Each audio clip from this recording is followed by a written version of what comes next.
Madhya Pradesh Bharatiya Janata party की विधायक और पूर्व सांसद रीति पाठक को गुस्सा क्यों आता है? दरअसल ये सवाल अब लाजमी हो गया है। इसलिए लाजमी हो गया है कि उनका लगातार अपनों से ही विवाद या फिर कहीं ना कहीं नाराजगी नजर आने लगती है।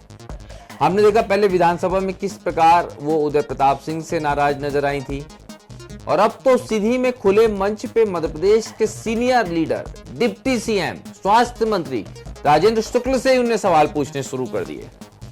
उन्होंने पूछ लिया कि जो जिला अस्पताल के लिए राशि आई थी वो कहां गई। आश्चर्य की बात है कि ये कैसे कोई पूछ सकता है इस मंच पे, वो भी इस अंदाज में।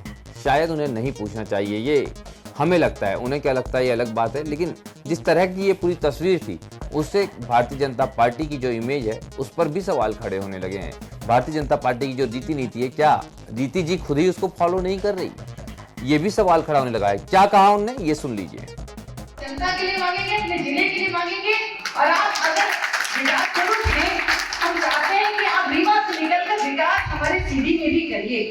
अब सबसे बड़ा ये इसका तरीका है कि जिले अस्पताल की व्यवस्था, चाहे वो डॉक्टर से हो, चाहे वो वहाँ के स्टाफ से हो, चाहे वो इक्विपमेंट से हो, सबसे पहले रचना के माध्यम से हमने दी थी। उस 7 करोड़ रुपए की राशि एक मुश्त मैंने सिर्फ इसलिए इस अस्पताल के लिए निकाला कि इस अस्पताल की व्यवस्था हो। लेकिन मैं बड़े दुख के साथ कहना चाहती हूँ कि हमारे स्वास्थ्य विभाग से उस राशि को कहां गुम कर दिया गया है। तो सुना आपने, लेकिन ये पहला प्रकरण नहीं है। इसके पूर्व में भी उदय प्रताप से रीति पाठक की इसी तरह की स्थिति बनी थी। उसके बाद हमने रीति पाठक से इसको लेकर सवाल भी किया था, तो उन्होंने इसको बड़े नॉर्मल अंदाज में जवाब दिया। तब ये हुआ था कि वो जिला शिक्षा अधिकारी को लेकर शिक्षा मंत्री उदय प्रताप से नाराज हो गई थी। और ये नाराजगी किस तरह की थी, ये देख लीजिए, सुन लीजिए, समझ लीजिए।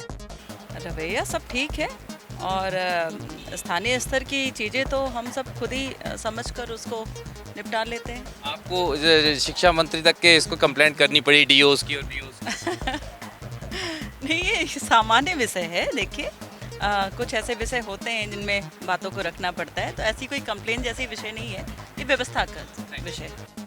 और यही कारण है कि हम बार बार कहते हैं कि रीति पाठक जी को गुस्सा क्यों आता है। हो सकता है कि जायज बातों पे गुस्सा आता हो, लेकिन जायज बातों को कहने का तरीका और रीति कुछ और होनी चाहिए। यही उम्मीद के साथ मुझे दीजिए इजाजत। नमस्कार, धन्यवाद।